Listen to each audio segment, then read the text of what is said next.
Listen. Okay, relax. Oh, we got a countdown. Okay. Thank you, thank you. Hey, party people. Welcome, welcome to Chat and Shoot, where we personalize the political and politicize the personal. We're going to give y'all some time to come on in, and we are going to get started with none other than Dr. Sha'Rose Arian. We are so excited to have you in the space. I'm so excited to be here, y'all. So now, we can do the performative. How are y'all? Like we haven't already done. How's everybody doing? How are y'all holding in the state of the world? Honestly, here. Okay, we are here, and I am grateful every day for that. Here. I resonate so deeply. I'm truly. Go ahead. Oh, I was just gonna say, it always makes me, so much the genius synchronicity. It's back and forth. It's all the same genius just talking to itself, right? I always think of that like philosophical context of like the idea that time is just one dot on top of each other versus like linearity. And I love that when you talk about like, yeah, I'm here, and it's like, but my here is my past, my present, and my future. And so like everything is reconciled, everything is covered, everything is accounted for. I'm just sitting on top of it. And I just have to become a part of that other part. But it's not something I have to get to, it's already here. I love that. I like that. We're here. Yep. Taking in the small moments of joy and just pleasures that I have, and truly letting those get me through the day. No, 100%, 100%. And you have to lean into those small ones, because maybe the more magnitudinous ones that we are used to or wish for, far and few between, It's hard out here. So get what you can while you can, because it ain't.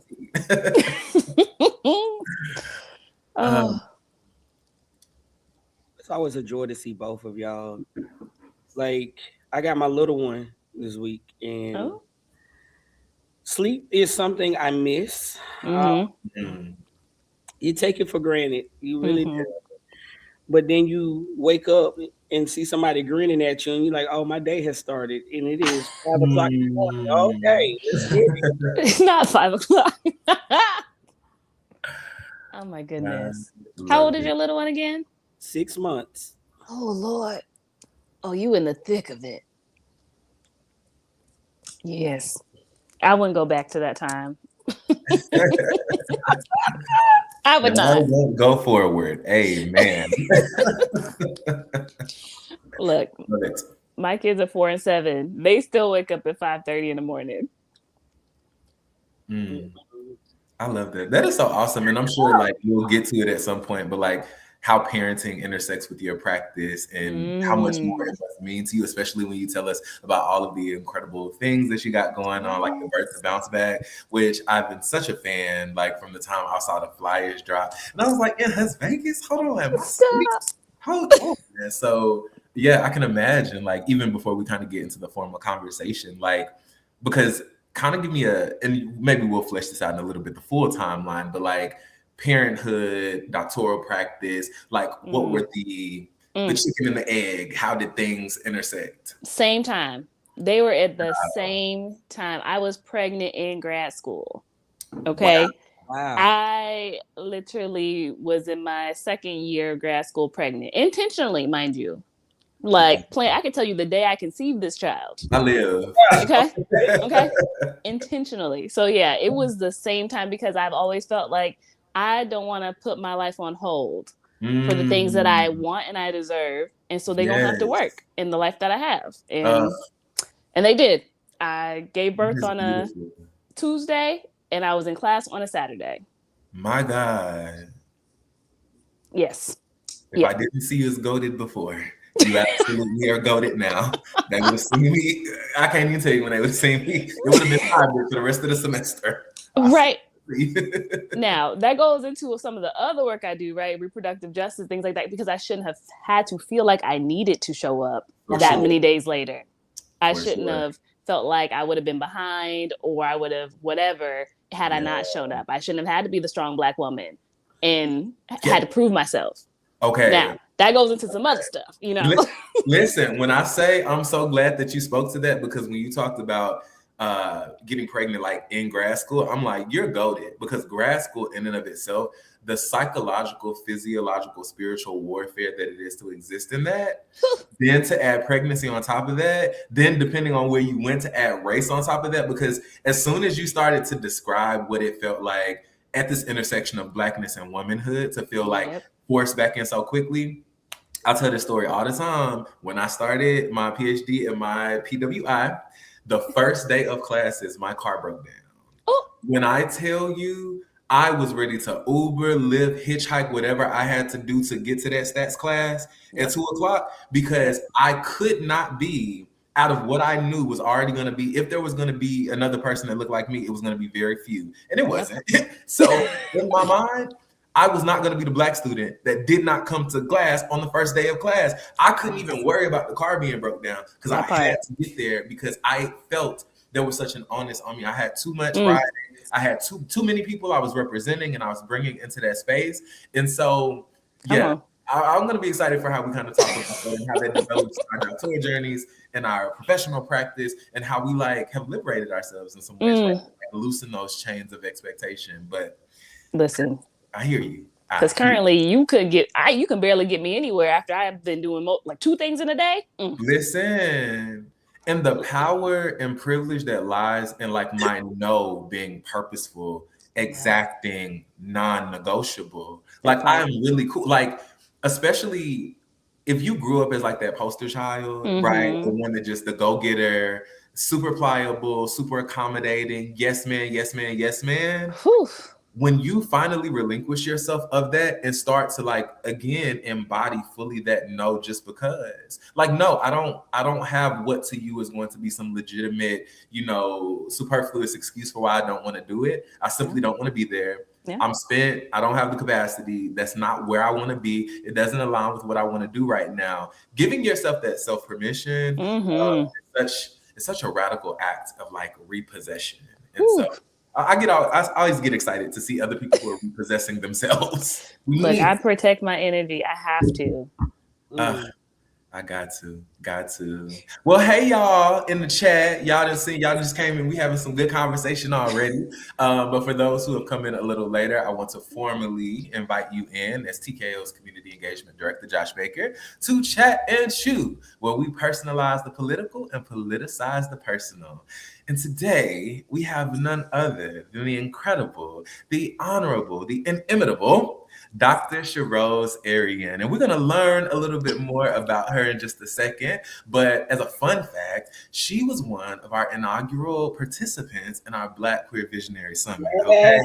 She packed the fire, okay? Because it was competitive, okay, to get into that place. Okay. So thank you so much for being with us, Dr. Sha'Rose, and just kind of kicking us off. Tell us a little bit about yourself, about your practice, and of course, again, at that intersection of Blackness and queerness, what it means to live out loud in your work.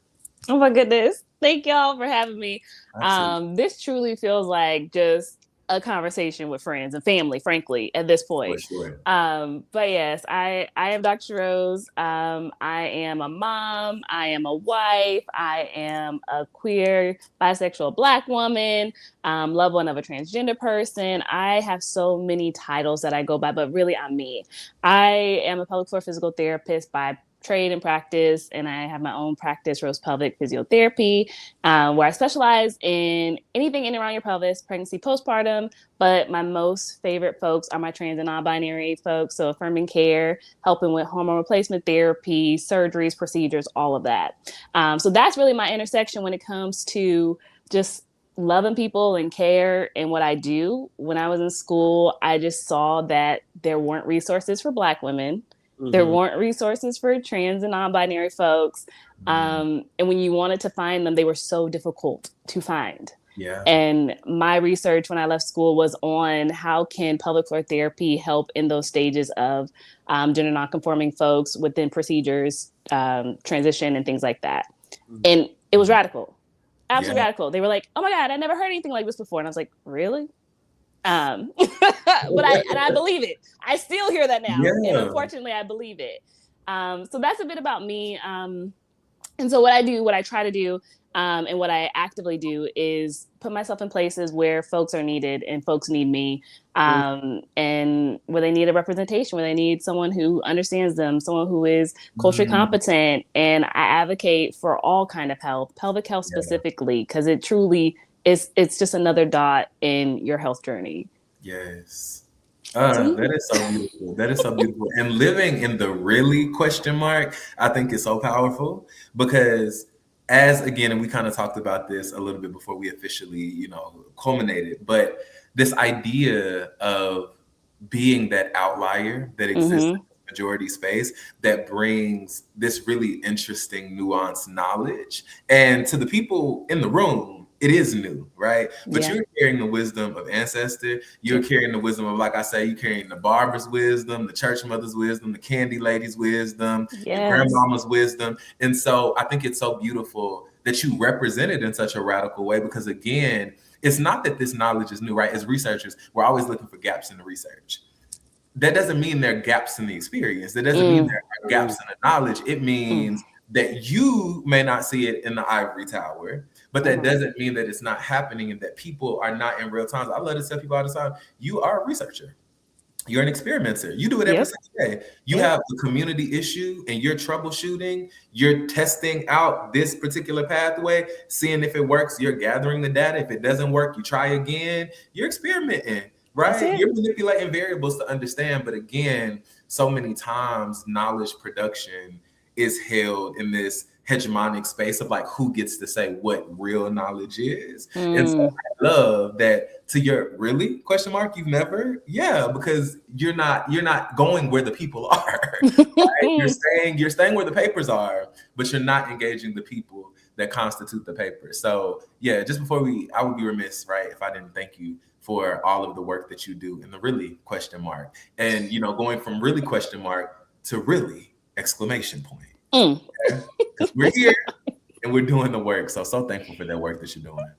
Oh, you're so right. It's so interesting because I didn't even, when you say it, you love to you just have a way of just picking stuff apart, and drawing it in. But that's how I feel with a lot of stuff. Is like, this isn't common sense for people, and it's not common sense for people. But I've always been that question. Like I need to know the answer for the question. I needed to have a little bit more information, evidence behind it. But that's not everyone. It's not. And I love, even as we kind of segue into, so I love how this conversation is going to evolve, right? But how this conversation really started, honey, is that Dr. Sha'Rose and I were at a conference, right? TC was at a conference soon. We were having this conversation about a panel that you were speaking on, right? Or a presentation that you were giving about the complications of healthcare practice. Because a lot of times, right, as helping professionals, whether you be social worker, whether you be medical doctors, whether you're a movement organizer, it can be easily forgotten that we are humans doing this work, right? So we are held on this pedestal. There's this expectation that we're going to be flawless in how we're showing up ethically and professionally, right? Because it gets a little sticky, icky. And so we're going to talk about some of these complicated realities today, like kind of the hiccups of healthcare and what it means to show up for our people. But tell us a little bit more about this workshop that you gave around attraction to clients, because we real over here. Okay, we nurture this non-traditional care, which means we're gonna have some non-traditional conversations. Okay, and get real with it. So tell us a little bit about maybe the conference that you were speaking at, the presentation, and kind of how you navigated that particular hiccup in healthcare in your own experience. Listen, so I love, when I do any kind of anything, I like to be like, okay, 0 to 10, how real can I get with y'all? I want to fill the room out. Okay. Right. And that's what people 11, 22, whatever. Because I need to know. But that's really but that's been my life, my whole life. I've always felt that talking about things that were taboo truly it's not taboo to me. I don't know it's bad until somebody makes a face. And so when I saw the Sex Pause conference and they were looking for proposals, the immediate thing I thought about was attraction to patients. Being in such an intimate space, when you talk to people for such a long time, whether that's 20 minutes, an hour, people don't get that kind of intimacy. Yeah. And we got to talk about it because it is intimate. When you are listening to someone, and you are not interrupting them, when you are affirming them, that's an intimate interaction. Jesus. So it makes sense that there might be some other feelings and stuff that come up when that happens, because what other space do you have that in? Exactly. And so my proposal was on an erotic boundary, right? Transforming attraction from liability to ethical learning, right? So we know it's going to happen, but how can we learn from it? 100%. It's powerful. Look, and it did stem from my own personal experience. Yeah. Okay? Multiple experiences. Let me say that.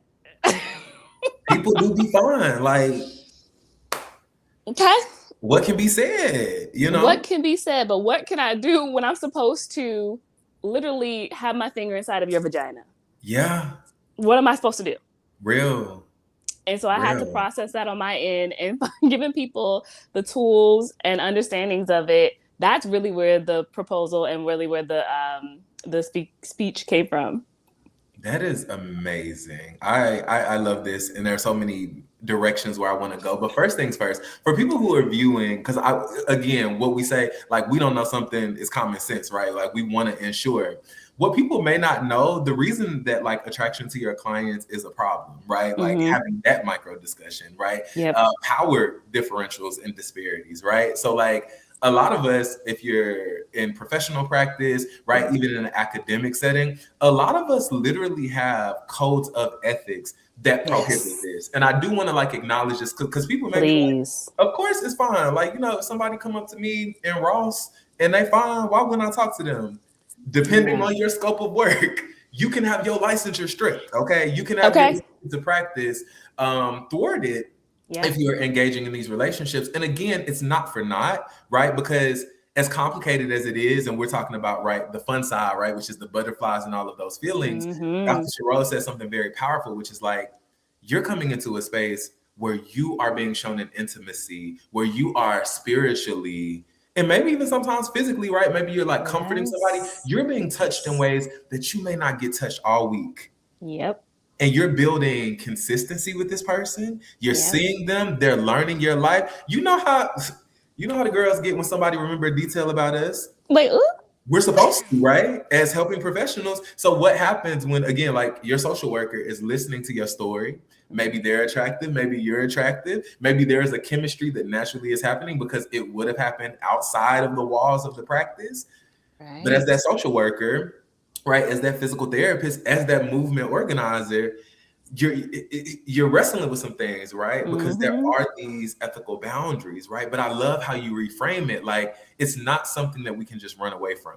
I remember during some doctoral research, there was a participant, and this was another context, but they said, like, the idea of perfection is white supremacy, right? Ooh. This idea that we're going to get it 100% right, and that there's this objective binary that you just are or not, like, that is not how reality happens. And so this idea that as soon as you get that degree, as soon as you get that license, all attraction to anybody who walks into that office as client goes away. It's in the magic, okay? The idea that happens is not realistic. But again, what are our broader ethical commitments to? And instead of us framing it as shame, we frame it in possibility, as you so beautifully did, right? From like liability to learning opportunity. Right. I love that you brought the code of ethics into it, right? Because, right, by profession, I do have a code of ethics that I got to go by. I got to respond to the state board. Physical therapists are like, they gonna hold me accountable if something crazy happened. And that's true, because a license is so easy to lose, but very hard to get back. Okay. It's hard to get in the first place, but let alone get back. Okay. Jesus, so I'm not about to put it on the line just because you fine. Okay. Listen. Child, I wish the people knew, honey. That's my livelihood. So you have to keep that in mind too. Where attraction can happen for so many reasons, you have to know where it's coming from. Like, you have to know that it's okay to happen, but we don't need to act on it. We need to take a step back 100%. And truly dive into why, like the whys of it. Why am I attracted to this person? And for me, it took me by surprise, because I love women. I do. Usually, I love me a nice chocolate woman. But I found myself attracted to a not chocolate woman. a very Caucasian woman, and I was thrown.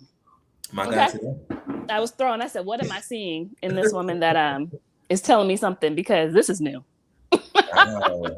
Mind you, she's a patient. Mind you, I got my husband. Mind you, right, there's these other dynamics that are going into it that I had to be very honest and come home and say, babe, I found myself attracted to this patient, and honestly, I don't know what's happening. Wow.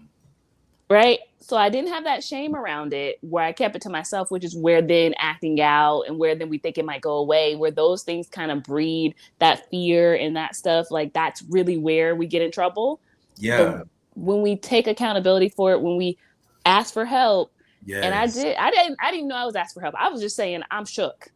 Okay. Yes. That is so real. I'm saying I'm shook. And my husband, I will give him credit. He goes, what is it about this woman? What are you seeing in her that maybe you're missing, or maybe you're wanting, or maybe you're attracted to? And let's kind of put that together. So I'll give him his credit, because had he come to me saying some stuff like that, it might have been a different conversation.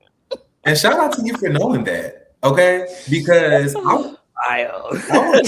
first off, not to become too tangential, but the power that lies in you queering the conversation, like having that conversation that feels so atypical, going to your husband and saying, yo, because I'm one of them bitches, I believe we need to be communicating frequently, overly communicating. You notice something, because again, when we think about partnership, and it doesn't matter if you're monogamous, if you're ethically non-monogamous, hopefully not unethically non-monogamous, right? It happened.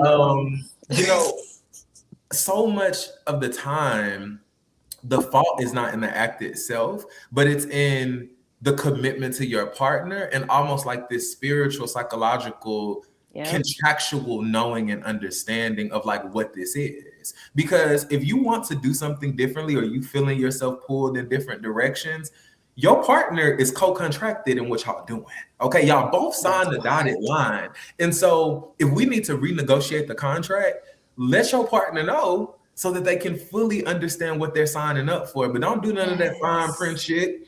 And this person is re-signing up for this contract every single day, thinking that their contract is saying one thing, and you then double-sided the page, right? So I think that's so beautiful.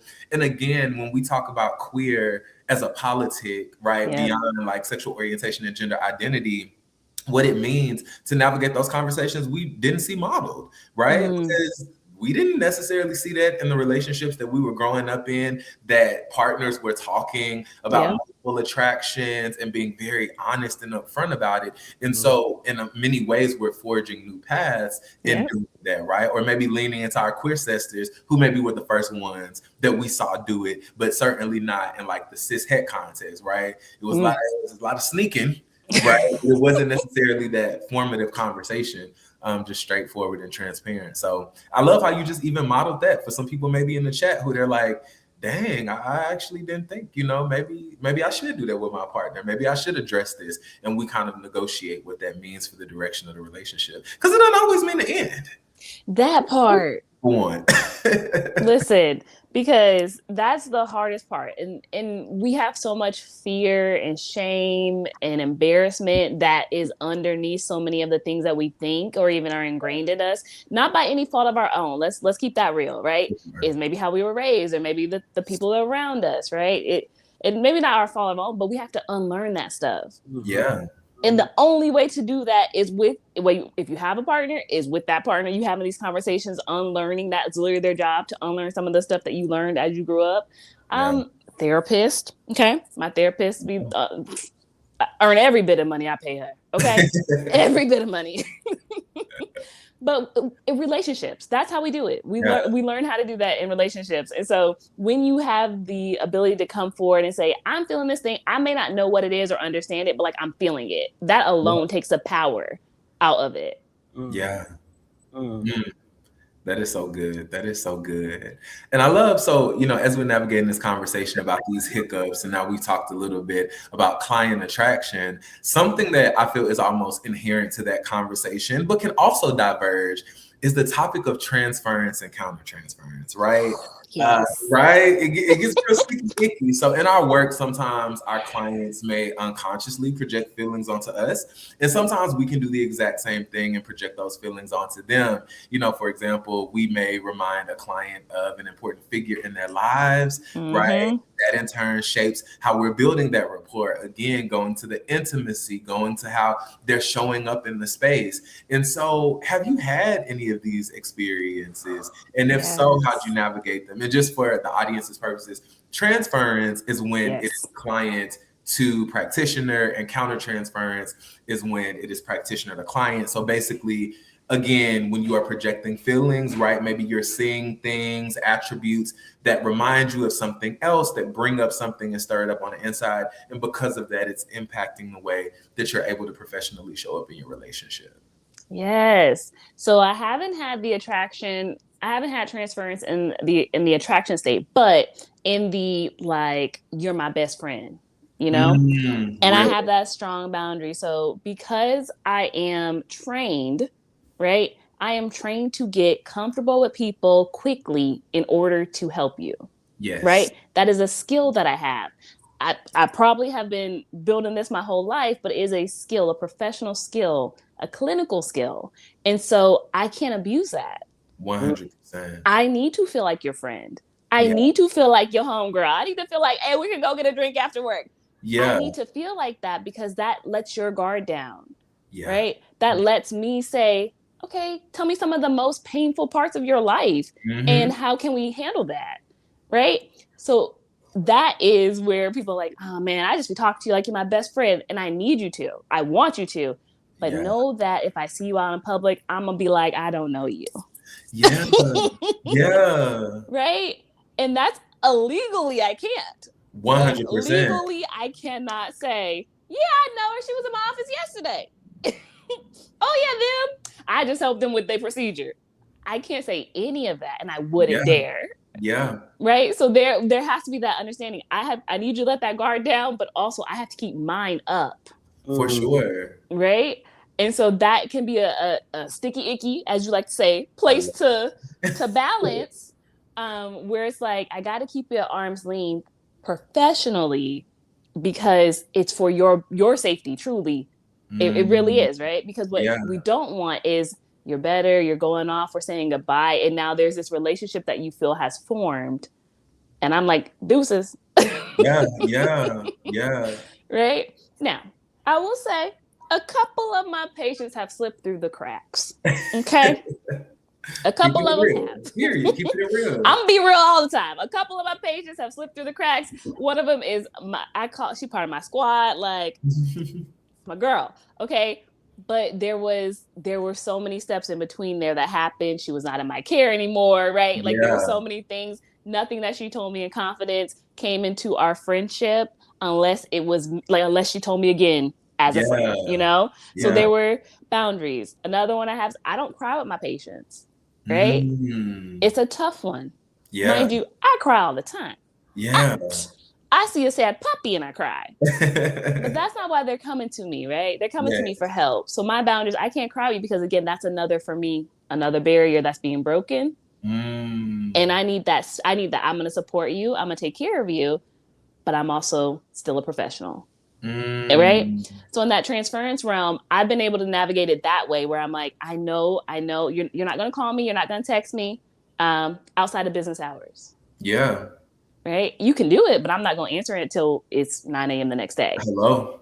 Right? So I have to uphold those boundaries too in order for us to not spiral into that. But I thought we were having this beautiful relationship. Yeah. That is so important. Yeah. So with transfer, I've been able to manage it that way. But it's normal. It's natural. Like if you are someone that finds yourself, because we all got like, oh, my hot doc. Like, we all be like, ooh, I love when you come in here. He's like, hello. Right. We have those people. We do. It's just not acting on it though, right? Yeah. Like we can go talk to our folks about it, but we can't make it uncomfortable for them to be our provider. 100%. Right? Because they got a job to do. We want them to do that job. Yeah. So we got to make it comfortable for them to show up and do that.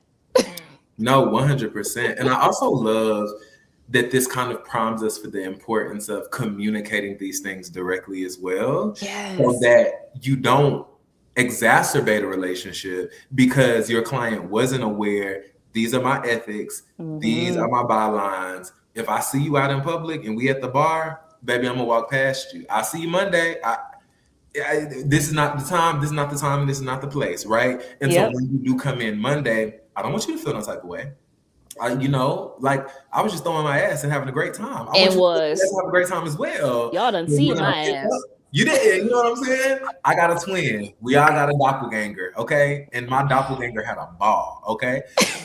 So yeah, like that is so important, right? Just, you know, I mean, any relationship, right? As we talk about the importance of communication in relationship, communicating up front so they know in very much the same way we're urged to have upfront contact and communication about termination, right? Like you talk about termination at the beginning, right? Make sure that your client understands this isn't necessarily a forever thing so that it doesn't come at a shock at some point months down the line where treatment has transcended. We are in new places and now this is over. This doesn't have to be some big surprise, right?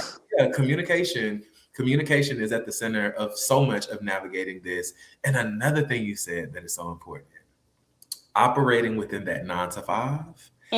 The way that becomes so complicated when you move from like formal professional practice, like medicine, social work, things like that. And even social work is complicated sometimes. But when you go to like movement work, organizing, the systems that be already don't fuck with you, right? Talk about this all the time, how exhausting it can be, that all the meetings that you need to hold gotta be after 6 because the entities that we are working for, like for a lot of people like in corporatized structures that are moving on this 9 to 5 schedule, they don't care about your mental health and well-being. They're not about to give you an hour in the middle of the day so that you can do what you need to do. So that means so much of the organizing happens after 5. So not only are you combating all of the stresses of that day, now you are extending your day and having to meet in those hours. And the reality is crisis has no like one size fits all. Like crisis doesn't go by a calendar. Nope. So when you're in movement work specifically,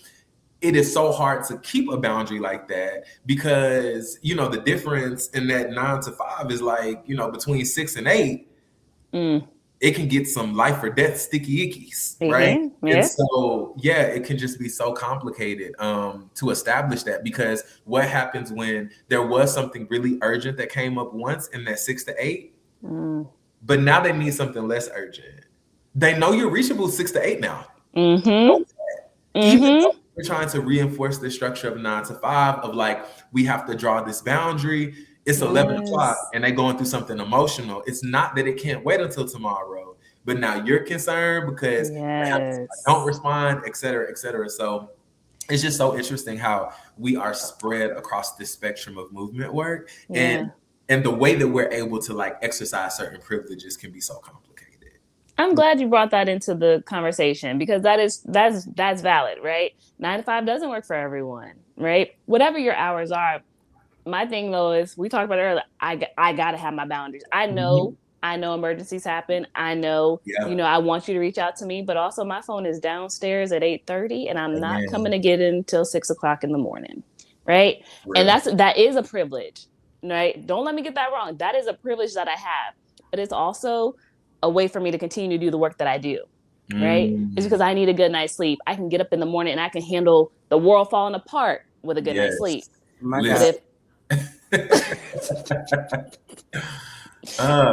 So you know that is a privilege that I have though, but some people don't have that, and that is a space to like figure that out for yourself.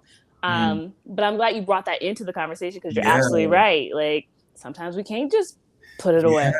And another thing you were talking about with termination, you are so right.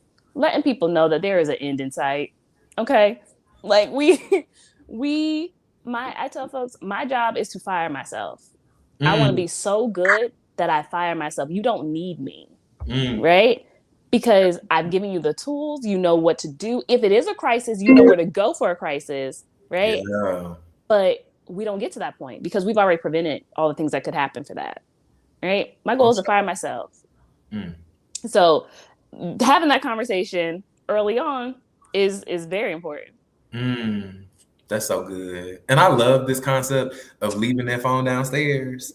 I will never forget. So when I was in grad school and I was TAing, see, I'm one of them, I need to be better at my boundaries, okay? Because my personal phone is my work phone, is my crisis phone, is my everything. Just for the sheer fact that like I'm not trying to balance between, but all of that to say, during grad school, I was a TA, and one of my professors I was TAing for it gave me great advice. They were like, you need to remove your email app from your phone. Yes. What? Yes. Well, yeah. Like just check it from your desktop, from your laptop during the hours that you work, but remove it from your phone. And the way that I can imagine how that would change my life right now, because the way that we are conditioned to respond, there is nothing more terrifying than the Outlook ding. Okay, there's a Gmail ping. Okay, my body gonna tense up, right? And so just to think about those little steps that we can take to meaningfully remove ourselves so that we are able to compartmentalize, right? And again, this conversation again becomes like very complicated because when we think about intersectional disempowerment, we do again have this super onus on us. Like you said, when you think about what it is for Black people to be so super heroic and to rise to the occasion and to go above and beyond, being able to draw those boundaries for ourselves is also unlearning a lot about how we have to work twice as hard to get far and how we do have to be ready to show up and show out in all of these contexts. And so, yes, thank you, Dr. Sha'Rose, for encouraging people. Leave the phone downstairs, okay? Delete that email off your app, okay? Or off your phone. Just look at it 9 to 5. Because like you said, something so powerful I used to have to remember is like, this idea that we are the only ones who can fix the situation in crisis is a very egotistical stance. Yes. This idea that if I missed the call, I was the only one imbued with the power to make a difference. The reality is, and again, I love this idea of we're trying to fire ourselves, because what happens is if you're not able to reach me, I am not just bringing you to the well to drink. Like I'm teaching you how to go find the well. And so if we're doing our work correctly, it's not just that you know where TKO is. It's not that you just know where Rose Pelvic is. It's that if you can't get to us, we have also equipped you with these dynamic resources of where to go in the stead of our absence. That's it. That's it. Let's aim to fire ourselves today. I love it. But if a fine gentleman caller want to come and supplement my life, just in case I do have to fire myself. I mean, what can I say? What can be said but that which is said? I support it. I live. Y'all know I enjoy y'all. I'll be remiss if I didn't just break the fourth wall and say how much I'm enjoying this conversation, especially as it allows us the space to be like human in real time with people and really express these things again, because so much of this call is centered in breaking, right, this facade of like this austere professionalism that we were just born to be robots, because the reality is there's so much we carry with us. And to that point, something that I know all of us on the call carry, right? One of the most interesting aspects of this work to me is helping while you are hurting. If you know me, you know grief work, that's where I float. For many years now, if I'm gonna come talk to you about something, baby, Rainbow Ventures, we talking about entrepreneurship, and I'm gonna find a way to bring in grief, because is everywhere we are, because loss is everywhere we are, right? And so, like I said, like I can't count how many times I have been doing like grief ministry work, right? And I'm grieving. Getting my ass handed to me behind the screens. But I'm showing up and giving you the best of what I have so that I can get you what you need, right? And so when you think about your work, when you think about your practice, professionally, the way you show up in movement organizing, all of the things, how have you held that weight of helping while hurting? And what advice might you have for others who are in similar positions? Listen, had you asked me this maybe 2 years ago, I would have been like, you just do it. Let that hurt be your motivation. Listen. I had not felt true hurt, grief that sit your ass down until I did. So my honest answer is sit your ass down. Sit in it. Process that shit. Let it take you through the fucking roller coaster that it's gonna be. Okay? Because trying to work through it, trying to avoid it, trying to push it away, it doesn't work. 100%. It doesn't work. You're not effective the way you know you can be when you have that time to truly process. Now, that is a privileged thing to say, to stop working, right? Yeah. To sit down. And I had to learn that the hard way, though. 3 months of my life, I did not work when my granddad was passing away. And that was a tough thing to be like, I don't care to. This whole business can burn to the ground. For sure. Right? But I had to come back to, now I got rent and debts. And now I'm still in that process of building my way back to where I was in those 3 months that I took off. But I still needed that time, right? So what I would say is know that hurt is going to happen. Know that grief is going to happen.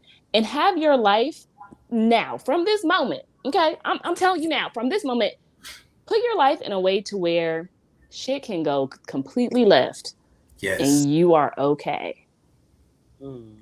Right? I love that so much. Because my life was so packed. Every minute of my day was scheduled. Everything was planned out for months. And even up to a year out. Wow. And then I stopped working for 3 months and my life fell apart. I had no room. I thought I was so flexible, but I was not flexible. Yeah. So now I live in a space where, like, that email can wait till tomorrow. Yeah. I don't gotta be nowhere really. I'm gonna sit in my car and I'm gonna go as slow as I want to. Listen. Right? I slow down. I enjoy the things that I have.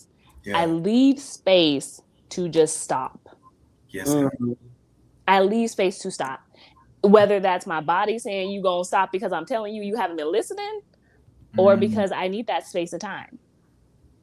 So it's tough. And that is where a lot of that boundary too of not crying with my patients comes in, because I can't let you see me cry and then a whole bunch of other stuff start coming out that didn't even have nothing to do with you. Right. Yeah. Because that little tear that I dropped with you done made a whole flood because I'm thinking about what just happened back at home and all the stuff I didn't, da-da-da-da. Yes. So it truly allows me to show up for the people I need to show up for, and then have the time and space to stop and show up for me.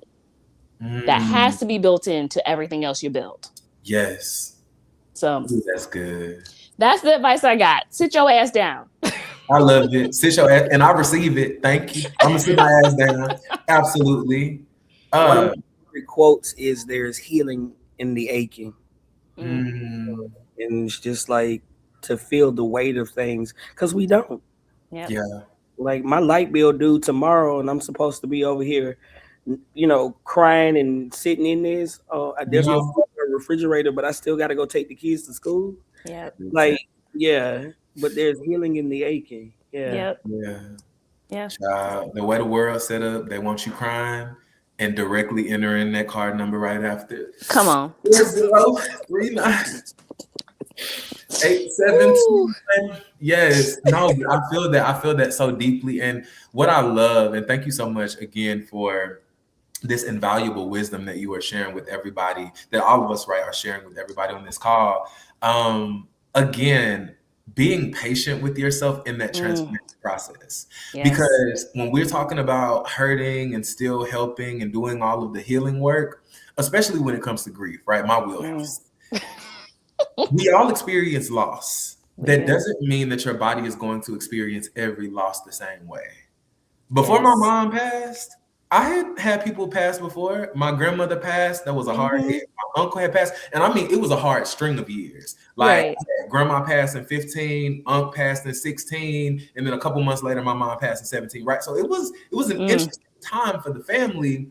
Yeah. I had experienced loss before, but the loss of my mother was a complete recalibration, a complete cellular reset. Yes. To your point of the I don't give a fuckness, right? Like I have been so performative, and I tell people this all the time: be so sure that you are living your life, not performing it. That part. Prior to her passing, I was performing my life. I was 100%. I was in the closet. I was academically and oratorically gifted. I was doing all the things. I was checking all the boxes, dotting all the I's, crossing all the T's. Yep. And when she passed away, something shifted so deeply in me that desire, it was like that pinnacle, that person that I was really wanting to do that for and go above and beyond. I was like, oh, she's not here anymore. Which doesn't mean that I don't want to be excellent in the ways that I'm called to be excellent. But like, if I had to fake it for anybody, especially as a caregiver, right? Because her passing, she was sick. So like, if I'm a child, I'm gonna fake it for her,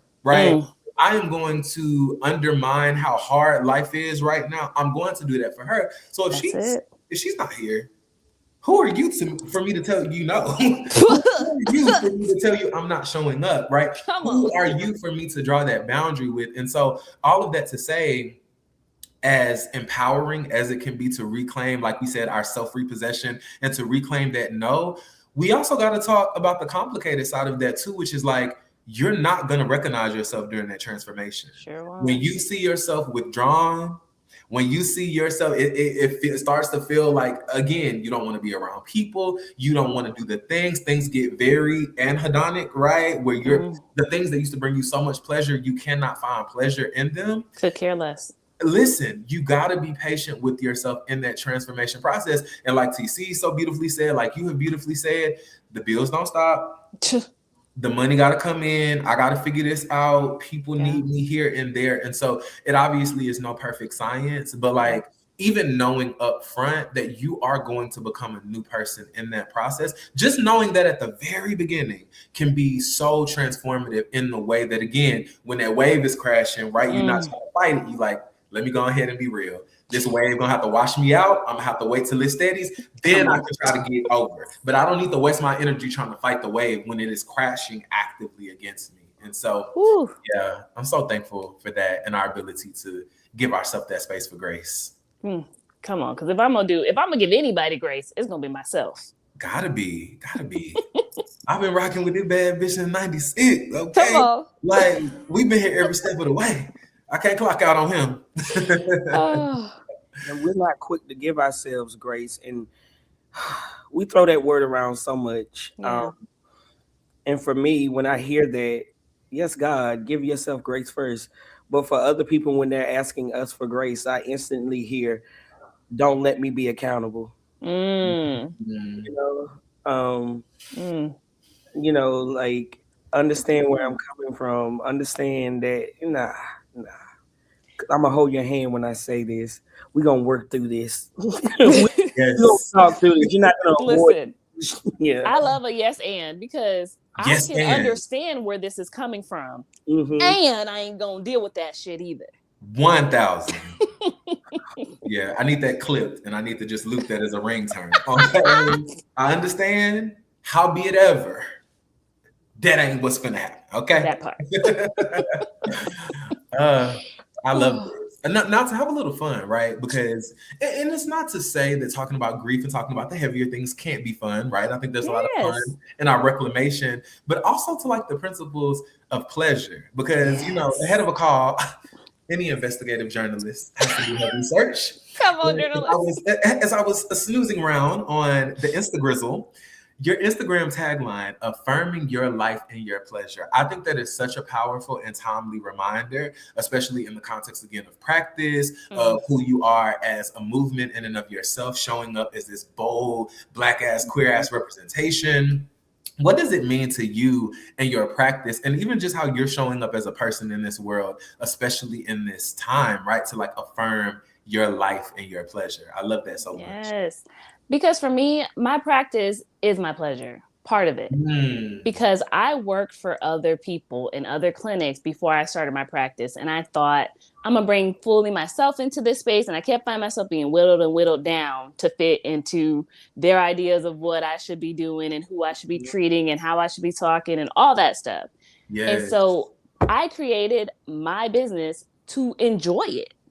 And so everything that I bring into it, the people that I treat, I enjoy those people. If I have a consultation that I don't feel like I'm going to enjoy treating you, I refer you out to someone else. Because my pleasure, I hold that so dearly, it's going to run throughout everything I'm doing. That's how I can do what I'm doing, is I enjoy it. And so that was the mentality of even starting my business. So everything from that, you know, that was the foundation. Everything from that is, I'm going to help you find your pleasure. right? It doesn't have to be sexually, though I do love helping people do that. Okay. Yeah. One of my favorite things. Tell me the positions and the things we're doing. Listen. And, what are the other smaller pleasures that we can have? Maybe that's you get up early in the morning and you want to just walk around your house and not deal with your children or your husband or your partner or whomever. You just want to be naked and free without nobody else. Okay, what time can we do that? Right? Finding those small pieces of pleasure is really where I help people come in at. And sometimes it's like, what do you enjoy eating? Yeah. Right? What do you enjoy eating? And how can we, right? Because I'm still a professional. I'm still a doctor. I'm still going to talk to you about your nutrition. But how can we give you the things that you enjoy while also helping you within your journey of whether that's weight loss, whether that's healthier eating? Because one thing, and I get on food specifically because there's so much pleasure that we can get in food. Yeah. Food isn't just sustenance. It's cultural. It's emotional. Right? There's so much that is tied to our food, and it can be so some of these folks, and I get on a soapbox about this, where they tell you need to be on this diet, you need to cut this out, no salt, no bread, no whatever, and it's like, well, am I supposed to eat chicken and rice, but no seasoning on it, because and it feels so racist, frankly. Okay, for lack of a better word, it feels so racist, it feels so violent, it feels so targeted. Yeah. Because we can still enjoy the things we enjoy. We can still have pleasure in these things without it being what you think is healthy. It can be what you've been taught or what you've seen in a book. And so I've walked away from doctors who have told me I needed to eat a certain diet. Yeah. I didn't get the help at all. I heard what you said and I walked right out that door and I said, I'm going to find something else because you're not going to tell me I can't enjoy the things that I enjoy. Yeah. So when I say affirming that pleasure, it's, yes, you can have that fried chicken, but maybe we don't have the collard greens and the mac and cheese with it. Maybe. Balance. I have to be this person. Angela said, because a 10-piece lemon pepper hot ain't never let me down, okay? Come on. It won't. To this day. And it won't. So how can we get that little joy? Because we have so much life that we have on us, and truly with the way life is today, I'm going to take that small pleasure I get from that 10-piece lemon pepper hot, okay, with my ranch on the side. Listen. And I'm going to take that moment and I'm going to reset myself and I'm going to get up and I'm going to go take care of my kids. I'm going to go pay these bills. I'm going to go do these things, right? There's pleasure in that food that it gives us. We can be healthier. We can be whatever, but we still can take small pleasures in moderation around what we need. So that's good. I don't know if I answered the question, but we're going to find pleasure in all the things. Okay, we're going to affirm it. I love that so much. And this emphasis, right, on like multi-site pleasure, right? Because it is so easy for us to see the grief everywhere, to see the pain everywhere. But like, what if we chase out the pleasure everywhere, right? In the big and small ways. That is so incredible. That is I hope, I know y'all inspired in the chat. Actually, I don't hope, I know that y'all inspired because I'm inspired. And I know if I feel it, y'all feel it. I love it. I love it. This has been such an incredible conversation. As our time draws near, I want to make sure we want to know about the amazing things Dr. Sha'Rose got going on. Okay. And not only that, but access points for us to support you. So I know you have some incredible things going on. We got some flyers to show the people. For example, you have the Birth to Bounce Back Maternal Health and Wellness Expo coming up, even as far as like your practice. So first, just tell us some things you got going on. And then of course, if there are any ways for us as community to support you. Yes, because the flyers here, I'm going to tell you about Birth to Bounce Back. So my beautiful partner, Jasmine Mitchell, in my other company, right? Because one business just ain't enough. Go get them. We have Birth to Bounce Back, which is a beautiful space, maternal health space for folks, just resources in the community. Yellowhammer Fund's going to be there with their resource bus. We got Thrive Alabama. We have Huntsville Hospital doing screenings. We truly want people to be educated, resourced, and equipped with building and sustaining healthy families, right? Whatever that family unit looks like. And so it's not just for the maternal side or for our birthing folks, because that's usually where it stops, right? You get these resources, they stop at that maternal or birthing person. We have a space called our Dad's Cave for the support person, right? We want them to come in, learn the stuff to be able to support their partner, be able to know how to advocate for their partner. Because frankly, Black women, birthing folks can't do it all. Yeah. They need that support. And how are the people supposed to know how to do it? if we don't educate them and resource them. That's real. And so we have that, and we have our kids zone focusing on early childhood literacy, because we know when a child has access and experience with early on literacy, that they're, as they age and go through adulthood, they have better outcomes as well. So we hitting it from all the points. Because we want healthy family units, healthy, educated resource families. Truly, then we don't have these adverse effects and things that we are seeing in our communities and areas. And that's April 12th, coming up 3 weeks from now. So my life is real stressful right now. Here in Huntsville at Stove House, 2 p.m. to 6 p.m. So that is so exciting. Listen, you know, Hunts Vegas ain't nothing but an hour, 20-minute drive. Hold on, let me clear the schedule. Let me make sure I'm down there for it. Okay. Come on. I know this is going to be so beautiful and so impactful. And again, I just thank you so deeply for this incredible work that you're doing, for the representation. Because again, like, this ain't just anybody doing it, right? This is Black queer folk and doing what only Black queer folk can do in the way that Black queer folk can do it, which is to think with us in mind. To think about the intersections that are not typically seen as like central, right? Like I always think about beloved Toni Morrison and how she would say that she wouldn't write for the white gaze, right? Like she didn't see herself as marginal, right? Like she's gonna write where she's from, and y'all have to come to the readjusted center. And so this so beautifully encapsulates what that means for us to readjust and for that center to shift. And so, just so grateful for all of the impact you have made and will make. And as we think about that, and as we close out, when you think about mapping out beautiful, bold Black queer futures, how do you want yourself and your practice to be present in that? I want it to be so present beyond me. That's truly my impact. I want it to live so far beyond me. I want to create all these, whether it's events, whether it's just organizations that live on far beyond me, because I'm just one small person looking to do such big things. Yes. Listen, you're going to have me cry. Please, because I told y'all, I'm a crier. Yes. But it's because when I look at things beyond myself, I get so inspired. Even despite, this is where I find the pleasure, even despite where our world is right now. Yes. I know that there are people behind me who are looking at what I'm doing, and they're just like, I want to do that. I want to extend that. I want to build upon that. And that gives me so much pleasure to know that what I'm doing is such a small piece, but it's going to live on so far beyond me. Yes. So I get excited. I get emotional about it. Because sometimes I don't take the time to appreciate what I do. Yes. Okay. And I appreciate y'all for allowing me to do that today. Because I truly look at what I'm doing, the folks that I'm touching, the people I'm getting to meet and be a community with, and I'm so grateful. I'm so grateful. So that's what I look forward to, is that I'm a small person, and I'll be able to be remembered through that. But this work is going to continue on and be expanded on beyond what I've even done. Yes. Thank you for letting us witness you in that way. You know, we love you. We absolutely adore you.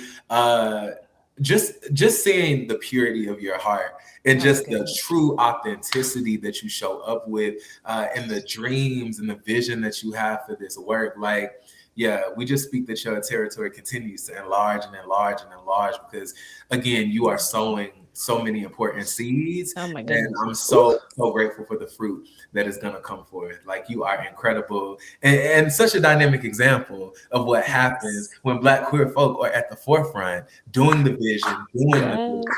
And so we are so thankful for you. Before we close out, are there any final comments, any final concerns? Yes. Sha'Rose, we thank you so deeply for being here. Not y'all getting the ugly cry. Woo. I love that. The deeper the ugly, the deeper the joy. There's a correlation there. So, oh my God, I didn't know all that was coming out. But that truly is what community does to me. I want to share. Y'all can find me on social media. Facebook is Dr. Sha'Rose, Rose Pelvic Physiotherapy. On Instagram is Your Pelvic Ally, because I am your pelvic ally.